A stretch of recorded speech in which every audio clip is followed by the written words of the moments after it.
A fire south of Pueblo yesterday kept firefighters on their toes all night long. They stayed close to the fire just to make sure it didn't flare up again. Fire officials have the fire 100% contained and have not yet been able to determine a cause of the fire, but say this is a harsh reminder of just how high fire danger is right now.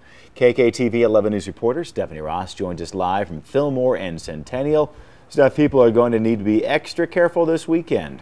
Absolutely, Jeff and Kim. Brandon has a great forecast for this weekend, some really nice temperatures, but that also means that people are going to be outside enjoying themselves a whole lot more, which means that dry fields that are all over the place like this are really prime for setting on fire, so you really need to be careful this weekend. Now, this was a look at the fire that was burning south of Pueblo yesterday. It flared up at the Graneros exit on I-25 and reached 100 acres in size by late afternoon.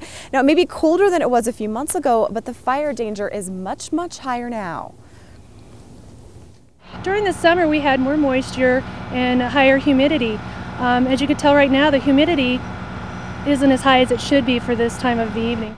And just why is it so bad this year? Well, I asked our weather guru, Brandon. He said that we are about half of an inch of precipitation so far in September and October of this year. Last year, we had over 3 inches of precipitation. That's a difference of about 2.5 inches. So, I mean, it definitely is a whole lot drier this year. You can definitely feel it in the air. I know I'm having some major static issues the past couple of weeks, and I've been like bathing myself in lotion. So it's definitely a whole lot drier. Definitely need to be careful with that fire danger. Kim and Jeff? All right, we like the nice weather, but we have to remember with that comes high fire danger. Comes with a price. Yes, it does. Steph, thanks. Ross joins us live from Fillmore and Centennial. Steph, people will need to be extra careful this weekend.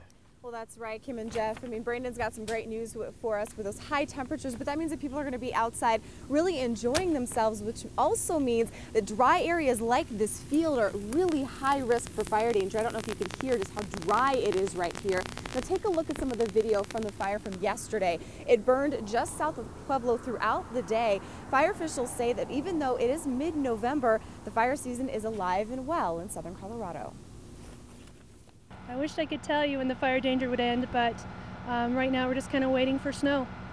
You might remember that this time last year, we'd already had a blizzard in mid-October, and Brandon was telling me, he's the weather guru, he's got all these statistics just up the top of his head. He was telling me that we've gotten 2.5 inches more last year than this time last year in just September and October. So we're about 2.5 inches of precipitation less this year than we were last year. Kim and Jeff? All right, so definitely take caution this weekend if you're going to be outside. Thank you, Steph. Absolutely.